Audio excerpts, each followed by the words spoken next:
Sometimes you read a book and as you read it, as you finish it, you know, this book is going to change my life. And sometimes you don't know. And 6 months, a year, 5 years later, you realise that the book did in fact change your life. Hello everyone, I hope you are very, very well. Welcome to another video. It's been a while again since my last one. But today I'm going to talk about some books that I believe have in some way changed my life. They have changed the way I think about a certain thing that affects me every day. They are related to something that is a part of my everyday life. They have changed the way I see the world, the way I see my place in the world. Books that I do think about regularly that have actually changed something about the way I live my life. I have 7 books to talk about, a mixture of non-fiction and fiction. I'm going to alternate non-fiction and fiction. So without any further ado, the first book I'm going to talk about is the book that inspired this video. And like with many of the books on this list, when I read it, I wasn't particularly blown away. I enjoyed it, it was a good book. I finished it and I was like, that's great, I'll move on with my life. I think I gave it 4 stars. There are a few 4-star ratings on this list. But it has stuck with me, and that is Worn by Sophie Thanhouser. This book completely changed my relationship with clothing and with sustainability specifically in relation to clothing. So obviously, you know, like many, like the majority of people, I had a sort of understanding of fast fashion, how that has evolved and been created in the last few decades, how it has exploded in the last few years, and what we can do to kind of try to combat that and that sort of thing. I was aware of the sort of human effect of that and the waste effect of that.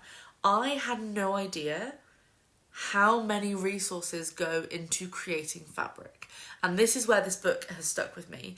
Is it has completely changed the way I look at an item of clothing, that I now look at it and as well as thinking about like the craftsmanship and the sort of cost of making it and whether, you know, is this, am I ethically purchasing this item of clothing, I'm also thinking about the resources that went into making the fabric that made it. It's completely changed the way I purchase clothes and the way I think about price points of clothes.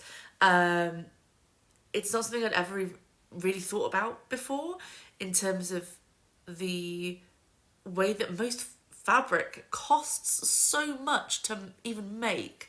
That sometimes the price of an item of clothing is less than it would be to actually buy the fabric. Quite often, that is the way. So yes, that is how this book has influenced my day-to-day life, my day-to-day thinking, even though at the time I wasn't blown away by it, but it has changed my outlook. The next one is a fiction book, and that is Exciting Times by Nisha Dolan. Now, this one, it got very mixed reviews. It's nominated for all sorts of awards. It got very mixed reviews. I loved it. I absolutely loved it.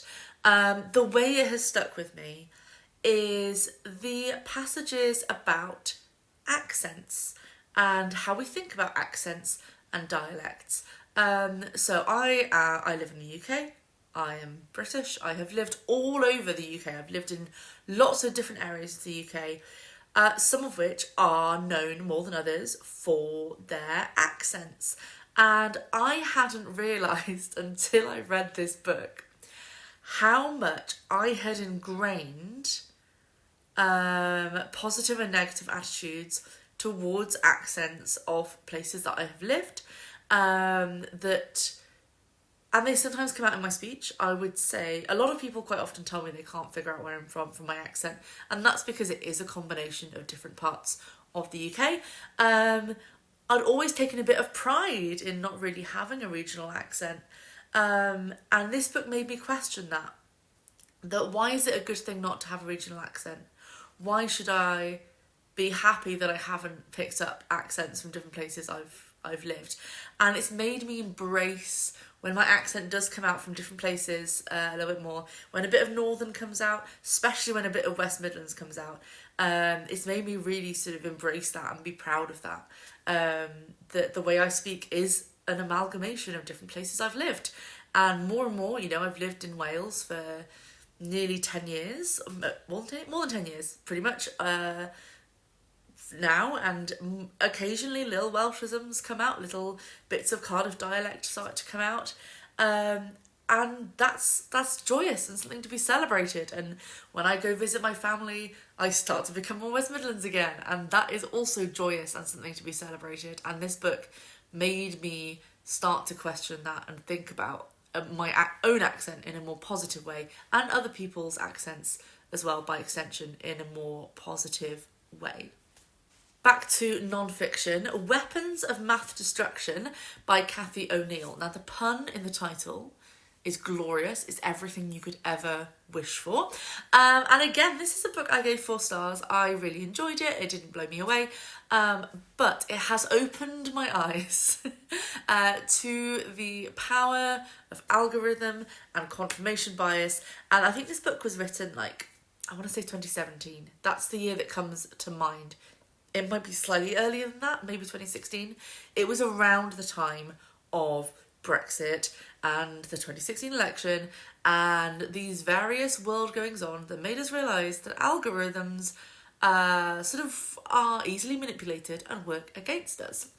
And one of the things this book talks about a lot is the way that algorithms reinforce human discriminations, that we think of computers as being very detached and not having opinions and not having sort of biases, but those computers are programmed by humans.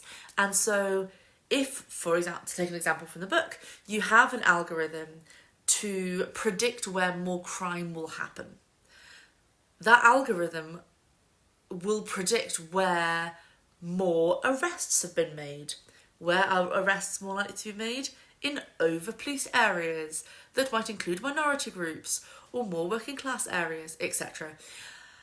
This book opened my eyes to that, and I think in the rise of generative AI, and if I have to see one more of those like AI doll pictures, in the rise of generative AI, it is so important to be aware of the biases going into that computer, because they're just spewing out what we put in, and we have to be aware of that. And that is what this book taught me. So another fiction book, and this one is a complete throwback. I read this, I think I was in year 7, I might have been in year 8, but I'm pretty sure I was year 7. So we're talking like, it was around 2007 when I read this book. It's Noughts and Crosses by Mallory Blackman.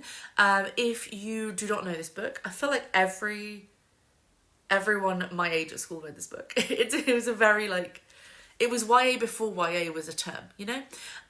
It's inspired by Romeo and Juliet, or sort of takes cues from Romeo and Juliet, but it's also a speculative fiction in which the race relations we have today are flipped on their head.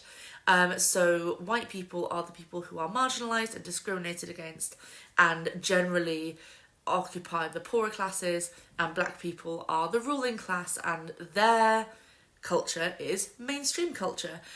And that is what stuck with me in this book, is it opened my eyes to the way the world around me is set up for me.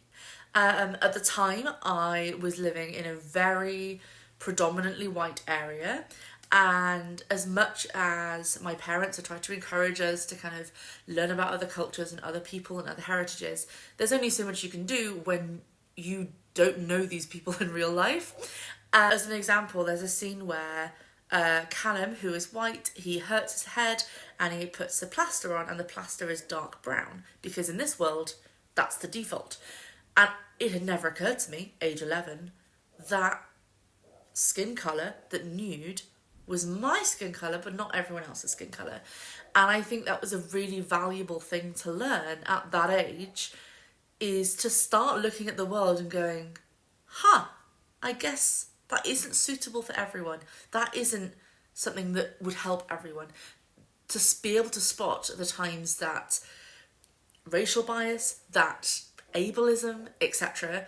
benefited me, I think that was a really good lesson to learn early on and really opened my eyes in that way. And that's not to say that reading that one book single-handedly cured me of unconscious bias or any of those other things. But I think it set me on a good path to being open to kind of questioning those things when I saw them. So another non-fiction book, and this one feels very timely. I'm pretty sure I'll upload this the day I'm filming it, which is the 17th of April 2025. Yesterday, the UK Supreme Court made a ruling that transgender women were not to be protected as women under the UK Equality Act. In the UK, as in many other countries in the world, trans people's rights are being stripped back. And trans rights are human rights. Trans liberation is crucial. Those should be non-negotiables. Why aren't they non-negotiables? This book was already, I made this list before that ruling came out. But this book is The Hidden Case of Ewan Forbes by Zoe Playden, which tells the story, and I've talked about this book so many times on this channel. It tells the story of the real life story, the biography of Ewan Forbes, who was a Scottish aristocrat who was sued by his cousin for his inheritance because Ewan was assigned female at birth. He was born in the early 20th century. He died in the late 20th century. He lived his life as a man. He had undergone some level of medical transition as was available at that time. And he won the court case that he was a man and should be allowed to inherit this land, this title, and the political power that came with it.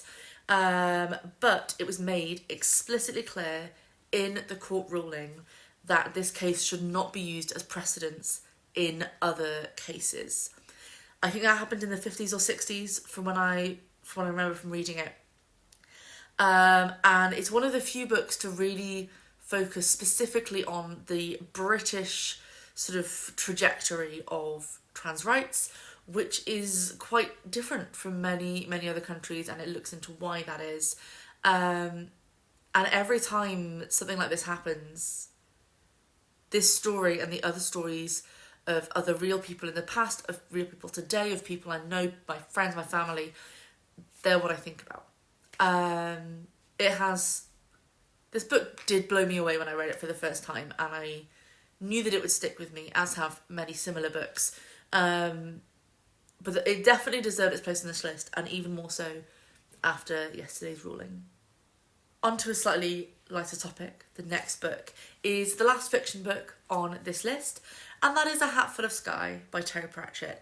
Of course, there had to be some Terry Pratchett on this list, and I did read the majority of his books at quite an impressionable age. I think I started reading, I was maybe 7 when I read The Wee Free Men, and I'd certainly read them all by the time I was 19, which is when Terry Pratchett passed away and The Shepherd's Crown was released. So yes, the majority of them I read as a teenager, and throughout all of his books, there are so many themes of sort of ethics and morals and how we care for the people around us, how we do the right thing, how we do the good thing. So many different things to take away. But there's one in particular, From A Hatful of Sky, which I think has really, really stayed with me. And it's something I've said to other people, to my friends before as well, as something that's really good to think about. And that is the idea of first thoughts and second thoughts. So your first thought is the first thing that pops into your head. You can't help that. It just pops into your head. The second thought is how you respond to that first thought. And whenever I've talked about this with like friends and stuff, it's been when we've been talking about like internal biases, whether that's internalized homophobia, unconscious biases that we hold, all of that sort of thing. You can't help that first thought, but you can question it. You can call it out. You can go, why did I think that? You can go, no, I'm going to ignore that thought. I'm going to do what I know I should do. But also that we shouldn't punish ourselves for that first thought, because that's how society has conditioned us. That's how our brain has been conditioned to think. The second thought, our conscious thought, that's the one we can control.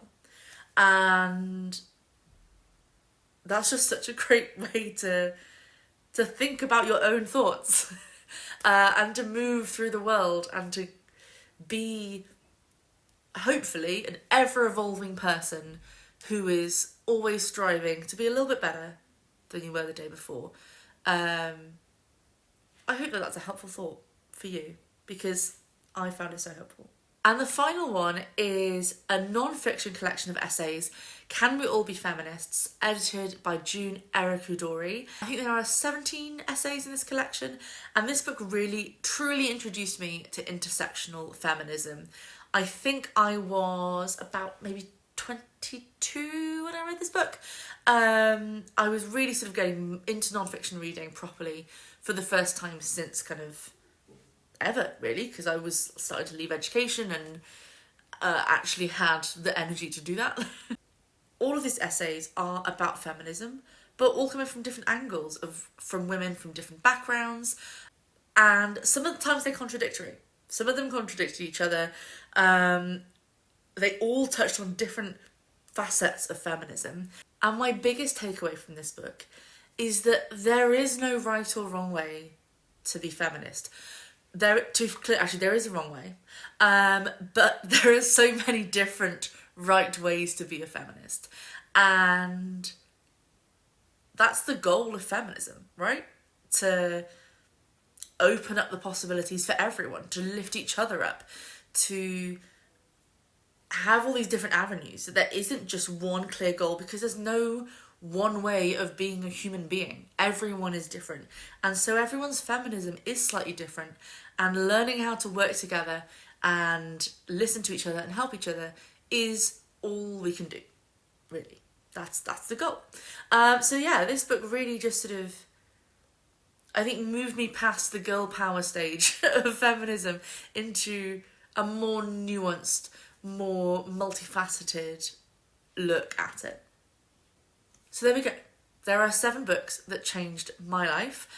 Let me know if there are any books that changed your life. If you have read any of these books, did they stay with you the same way they stayed with me? Have I convinced you to read any of them as well? Give this video a like if you enjoyed it. I have a few really interesting video ideas for the next couple of weeks, so I cannot wait to share them with you. So I will hopefully see you for those. And ta-ra for now. Have a lovely day. Goodbye.